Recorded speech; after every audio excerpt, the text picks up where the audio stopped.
Hi అండి. Welcome to Ramya kitchen. మనమైతే ఇవాళ వెల్లుల్లి చారైతే తయారు చేసుకుందామండి. ఇది చాలా టేస్టీగా ఉంటుంది. వేడి వేడి అన్నంలోకైనా ఏదైనా ఫ్రైలోకి తిన్నా కూడా చాలా టేస్టీగా ఉంటుందండి. వర్షాకాలంలో ఇలా వెల్లుల్లి చారు చేసుకుని తింటే చాలా బాగుంటుందండి. మనం ఎక్కువగా వెల్లుల్లి మిరియాలు వేస్తున్నాం కాబట్టి ఇది చాలా బాగా పనిచేస్తుంది వెల్లుల్లి చారు అనేది వర్షాకాలంలో మనకు. ఇప్పుడైతే మనం ప్రాసెస్‌లోకి అయితే వెళ్దామండి. ఒక 20 వరకు మిరియాలు తీసేసుకోండి. అంటే ఒక టేబుల్ స్పూన్ అండి. అలాగే ఒక టేబుల్ స్పూన్ జీలకర్ర కూడా తీసేసుకొని మెత్తగా దంచేసుకోండి. దేంట్లో అయినా వేసేసుకొని. చూడండి నేనైతే ఇలా దంచాను. కొంచెం కచ్చా పచ్చాగా ఉన్నా పర్లేదండి. ఇలా దంచుకుంటే సరిపోతుంది మనకు. అదంతా ఒక బౌల్లోకి తీసేసుకున్న తర్వాత ఒక 15 వెల్లుల్లి రెబ్బలండి. వాటిని కూడా కచ్చా పచ్చాగా దంచేసుకొని పెట్టేసుకోండి ఫస్ట్ అయితే. ఇప్పుడైతే ఒక కడాయి తీసేసుకొని దాంట్లో ఒక 2 టేబుల్ స్పూన్ల ఆయిల్ అయితే వేసేసుకోండి. ఆయిల్ కొంచెం హీట్ అయిన తర్వాత ఒక 4 పచ్చిమిర్చి పొడుగ్గా కట్ చేసుకొని ఇందులో వేసేసుకోండి.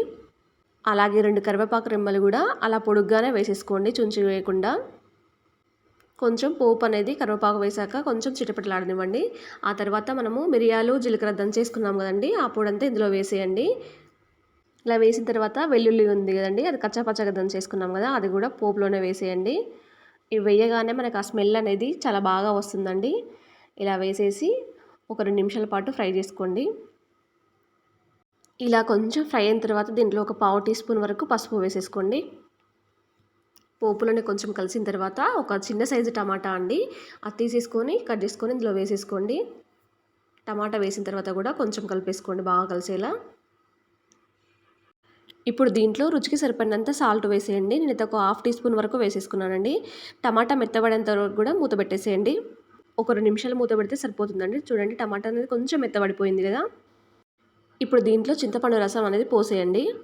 ఒక నిమ్మకాయ సైజంతా చింతపండు తీసేసుకోండి, మరీ ఎక్కువగా అవసరం లేదు. ఇలా పోసిన తర్వాత పూర్తిగా ఒక పొంగు వచ్చే వరకు మూత పెట్టేసేయండి. నేనైతే ఒక పొంగు వచ్చిన తర్వాత మూత తీసానండి. ఆ తర్వాత కొద్దిగా వాటర్ అనేది పోసేసుకొని నేనైతే ఒక గ్లాస్ వరకు పోసేసుకున్నానండి వాటర్ అయితే. ఇలా పోసేసుకున్న తర్వాత గరిటెతో కొంచెం కలిపేసి మనకు ఆయిల్ అనేది పైకి వచ్చేంత వరకు కూడా మూత పెట్టేసుకోండి. ఎగ్జాక్ట్గా ఒక 8 మినిట్స్ 10 మినిట్స్ పడుతుందండి మనకు ఆయిల్ పైకి రావడానికి. చూడండి పూర్తిగా బాయిల్ అయిపోయింది. అలా మరుగుతున్నప్పుడే మరో పక్కకు చిన్న కడాయి అనేది పెట్టేసుకొని దాంట్లో ఒక 2 టేబుల్ స్పూన్ల ఆయిల్ అయితే వేసేసుకోండి. అలా ఒక పక్కకైతే మరగనివ్వండి. మరుగుతున్నప్పుడే మనం పోపు అనేది వేసేసుకోవాలండి. ఇప్పుడు దీంట్లో ఆవాలు ఒక హాఫ్ టీ స్పూన్ వరకు, జీలకర్ర కూడా ఒక హాఫ్ టీ స్పూన్ వరకు వేసేసుకోండి. అలాగే కచ్చాపచ్చాగా దంచిన వెల్లుల్లి కూడా పొట్టుతో సహా ఒక 4 వేసేసుకోండి దంచుకొనిలా. అలాగే ఒక 4 మిరపకాయలు కూడా, ఎండుమిరపకాయలు కూడా అలానే వేసేయండి. అలాగే దీంట్లో కరివేపాకు రెమ్మలు కూడా ఒక చిన్న 2 రెమ్మల వరకు వేసేయండి. ఇప్పుడు దీంట్లో చిటికెడంతా ఇంగువ కూడా వేసేసుకోండి పోపులోనే. కొంచెం ఆ టేస్ట్ అనేది బాగుంటుందండి ఇంగువ వేస్తే పోపులోనే, పూర్తిగా ఆప్షనల్ మీకు. అలాగే ఒక పావు టీ స్పూన్ వరకు పసుపు వేసేసుకోండి పోపులోనే. ఇప్పుడు పోపు అంతా కొంచెం బాగా వేగనివ్వండి, బాగా హీట్ కానివ్వండి. అలా అని మాడిపోకుండా చూసేసుకోండి. చూడండి కొంచెం హీట్ అయిన తర్వాత ఇప్పుడు పోపు అనేది తీసుకొచ్చి ఇందులో వేసేయండి. అంతేనండి, స్టవ్ ఆఫ్ చేసి దించేస్తే సరిపోతుంది. ఎంతో టేస్టీగా ఉండే వెల్లుల్లి చారు అనేది తయారైపోయిందండి. ఇది చాలా టేస్టీగా ఉంటుంది వేడి వేడి అన్నంలోకి అయితే. వర్షాకాలంలో ఒకసారి ఇలా ట్రై చేయండి, చాలా బాగుంటుంది. మీకు ఈ వీడియో నచ్చినట్టయితే మీ ఫ్రెండ్స్కి రిలేషన్స్కి షేర్ చేయడం మాత్రం మర్చిపోకండి.